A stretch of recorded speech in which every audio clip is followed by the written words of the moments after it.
জয় গুরু বন্দে পুরুষোত্তম। সাধুসঙ্গে নাকি সব হয়?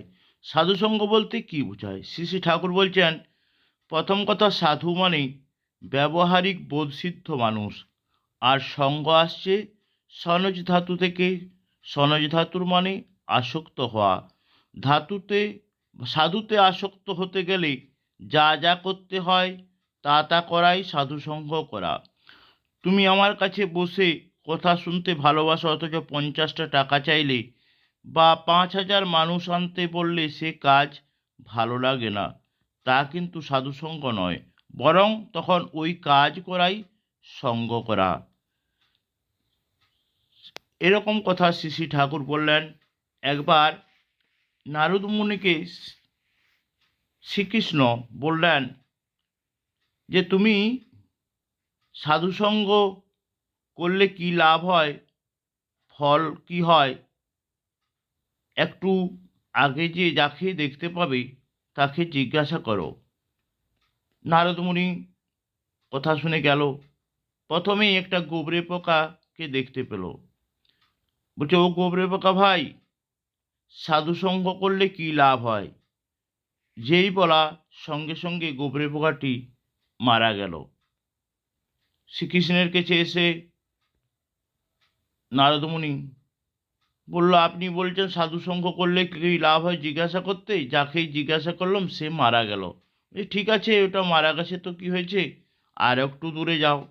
আর একটু দূরে যে একটি পাখির বাচ্চাকে দেখতে পেয়েছি। বলছে, ও পাখির বাচ্চা, তুমি কি বলতে পারো সাধুসঙ্গ করলে কি লাভ হয়? তখন পাখির বাচ্চাটিও মারা গেল। কিছু দূর যে আবার যেতে বলেছে। নারদ মুনির মনে কষ্ট হচ্ছে, আমি যাকে জিজ্ঞাসা করছি সেই মারা যাচ্ছে। তখন কিছু দূর যেয়ে দেখছে একটি গরুর বাচ্চা হয়েছে। সেই গরুর বাচ্চাটাকে জিজ্ঞেস হলো, ও গরুর বাচ্চা, তুমি কি বলতে পারো সাধুসঙ্গ করলে কি লাভ হয়? গরুর বাচ্চাটিও মারা গেল। এরপর নারদমুনি খুব রাগান্বিত হলো। সে বলছে, প্রভু, আমি যাকে জিজ্ঞাসা করছি সেই তো মারা যাচ্ছে। বলছে, তুমি আরো একবার যাও না। তখন রাজার অনেকদিন পর একটি ছেলে হয়েছে, পুত্র সন্তান,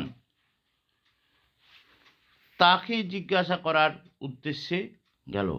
তখন রাজামশাই প্রহরীদিকে বলছে, আচ্ছা, বাচ্চাটি যে ঘরে আছে সেই ঘরের পেছনে কোনো দ্বার আছে? বলে, দ্বারে কি হবে? বলছে, আমাদের অনেক দ্বার আছে, অনেক দিকে যাওয়া যায়।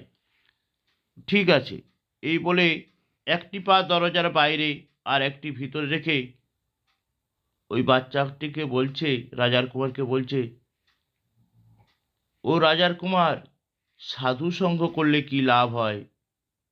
তখন নারদমুনি সেই ছুটে পালায়, এরকম অবস্থা। তখন বাচ্চাটি বলছে, নারদমুনি, ছুটে যাবেন না, শুনুন, আমি প্রথমে ছিলাম গোবরে পোকা, আমি আপনার সঙ্গ লাভ করায় আমি হলাম পাখির বাচ্চা। আবার যখন আপনার সঙ্গ পেলাম তখন আমি হলাম গরুর বাচ্চা। তারপরে আপনার আরও সঙ্গ পাওয়ার পরে আমি হলাম এই রাজার কুমার। শ্রী শ্রী ঠাকুর কি বোঝাতে চাইলেন? যে সাধু সঙ্গ করলে আমরা সবসময় ভালোর দিকে যেতে পারি, ভালোতর হতে পারি। তাই সাধু সঙ্গ করলে এই ফল পাওয়া যায়।